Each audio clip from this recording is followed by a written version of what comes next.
జడ్జీలు విధులు బహిష్కరించి సమ్మె చేస్తున్న తరుణంలో ఈ రోజు రంగారెడ్డి జిల్లా కోర్టు వద్ద లాయర్లు చేస్తున్న సమ్మెకు మాజీ మంత్రి సబితా ఇంద్రారెడ్డి, మాజీ ఎమ్మెల్యే సుధీర్ రెడ్డి సమ్మెలో పాల్గొని సంఘీభావం వ్యక్తపరిచారు. కాంగ్రెస్ పార్టీ తరఫున తెలంగాణకు ప్రత్యేక హైకోర్టు ఏర్పాటు చేయాలి, కేంద్ర ప్రభుత్వానికి లేఖ రాయాలని, అదేవిధంగా సస్పెండ్ చేసిన జడ్జీలను తిరిగి విధుల్లోకి తీసుకోవాలని కోరారు. ఈరోజు హైకోర్టు విషయంలో రాష్ట్రంలో జరుగుతున్న పరిణామాలు చూస్తుంటే నిజంగా చాలా బాధాకరం. తెలంగాణ రాష్ట్రం వచ్చి 2 సంవత్సరాలైనా మళ్ళీ హైకోర్టు కోసం రోడ్లు ఎక్కాల్సిన పరిస్థితి వచ్చిందనేది ఒక తెలంగాణ బిడ్డగా చాలా బాధ అనిపిస్తుంది. న్యాయమూర్తులని సస్పెండ్ చేస్తూ న్యాయశాఖలో వచ్చిన ఉద్యోగులను సస్పెండ్ చేయడం అనేది చరిత్రలో ఎప్పుడు జరగలేదనుకుంటారు, ప్రపంచ చరిత్రలో జరిగింది. నిజంగా అది చాలా బాధాకరం. దాన్ని ఖండిస్తూ ఖచ్చితంగా వాళ్ళ మీద సస్పెన్షన్ చేయాలని న్యాయ వ్యవస్థను ముఖ్యంగా ఈరోజు హైకోర్టు సంబంధించిన సమస్యను జటిలం చేసింది ఈ ఇద్దరు ముఖ్యమంత్రులను మాత్రం నేను అనుకుంటా ఉన్నాను.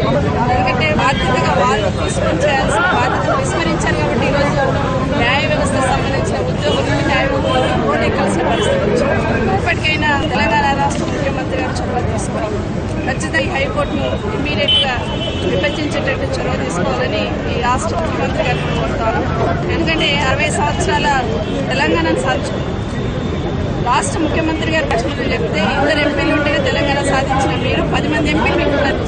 కేంద్ర ప్రభుత్వం ఒత్తిడి తీసుకురండి, హైకోర్టు విలేకరులలో రివిజన్ అయ్యేటట్టు చేయాలని, మన న్యాయ వ్యవస్థలో న్యాయాధికారులకు జరుగుతున్న అన్యాయాన్ని అరికట్టకపోతే భవిష్యత్తులో ఈ వ్యవస్థ క్షమించదని కోరుకుంటూ ముఖ్యంగా ఈ ఉద్యమంలో పాల్గొంటున్న అందరి స్ట్రైక్లో పాల్గొన్న అందరికీ కాంగ్రెస్ పార్టీ మా అధ్యక్షుడు చెప్పినట్టు మేడం సోనియా గాంధీ విషయం తీసుకెళ్ళి కేంద్ర ప్రభుత్వం కాంగ్రెస్ పార్టీ పాత్ర